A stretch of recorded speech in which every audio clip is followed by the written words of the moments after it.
Assalamualaikum warahmatullahi wabarakatuh. Perkenalkan nama saya Arifin Adi Nugroho, program studi manajemen PJJ 1, mata kuliah Organizational Behavior, kelas MJ 604. Kali ini saya akan membahas mengenai analisis dan resolusi konflik proses kerja berdasarkan teori perilaku organisasi. Studi kasusnya konflik akibat ketidakjelasan SOP permintaan salinan STP ini di kantor saya, kantor pajak.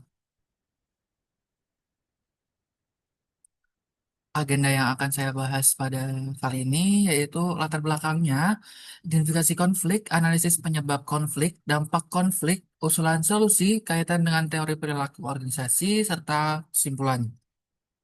Pertama, latar belakangnya yaitu para pihak seksi pelayanan bertugas di lini depan front office melayani permintaan wajib pajak, termasuk permintaan salinan dokumen seperti STP.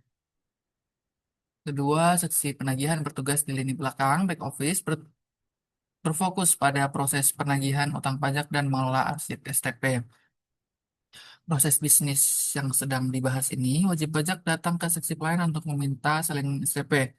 Masalah yang terjadi yaitu terdapat perbedaan antara praktik yang sudah menjadi kebiasaan dengan standar operasional prosedur SOP yang seharusnya dijalankan.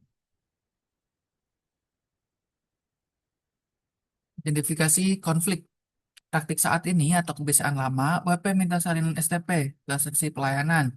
Seksi pelayanan meminta tolong melempar tugas ke seksi penagihan. Seksi penagihan mencari dan memberikan salinan. Bagaimana seharusnya sesuai SOP, yaitu WP minta salinan STP ke seksi pelayanan, memproses permintaan sendiri dari rumah berkas yang ada di seksi pelayanan, kemudian memberikan salinan ke WP. Bentuk konflik yang terjadi yaitu konflik proses. Konflik mengenai bagaimana pekerjaan seharusnya diselesaikan dan konflik peran. Seksi penagihan menjalankan peran yang bukan menjadi tanggung jawab utamanya.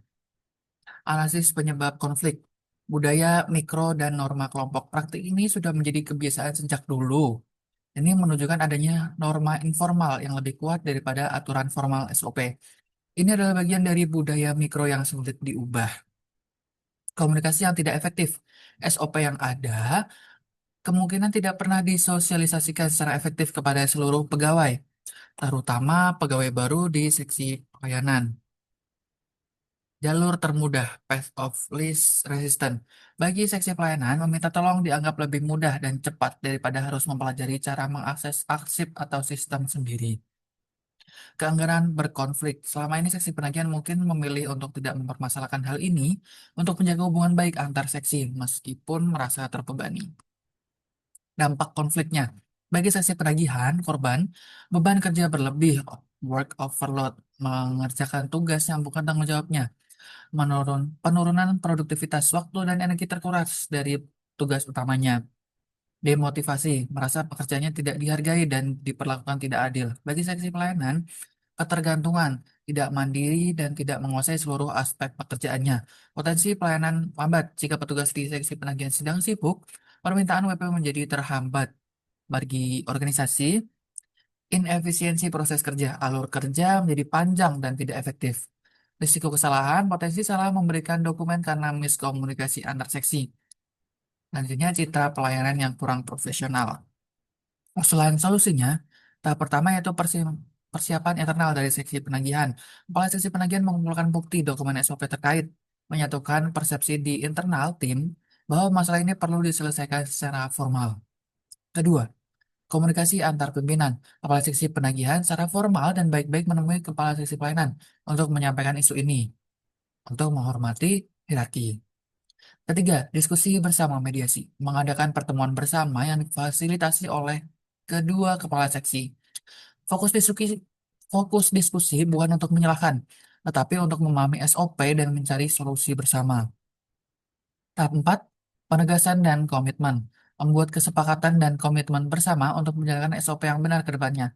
Jika perlu, lakukan sosialisasi ulang SOP kepada seluruh anggota tim. Kaitan dengan teori perilaku organisasi. Pertama, manajemen konflik fungsional. Pendekatan ini mengubah konflik yang awalnya disfungsional, merugikan, menjadi fungsional, menghasilkan perbaikan proses dan kejelasan peran. Komunikasi asertif. Seksi penagihan menyampaikan kebutuhannya agar tidak terbebani secara jelas dan lugas, namun tetap menghormati seksi pelayanan tanpa bersifat agresif.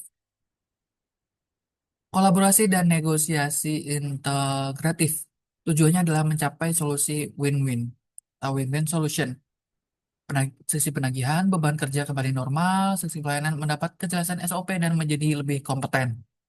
Organisasi proses menjadi lebih efisien. Peran kepemimpinan yang ada di sini, kepala sesi bertindak sebagai pemimpin transformasional dan mediator yang memfasilitasi perubahan positif, bukan hanya sebagai manajer transaksional. Kesimpulannya, solusi konflik terbaik bukanlah mencari siapa yang salah, melainkan membangun pemahaman bersama tentang bagaimana cara menjadi benar. Demikian yang dapat saya sampaikan. Kurang lebihnya mohon maaf. Wassalamualaikum warahmatullahi wabarakatuh. Bye-bye.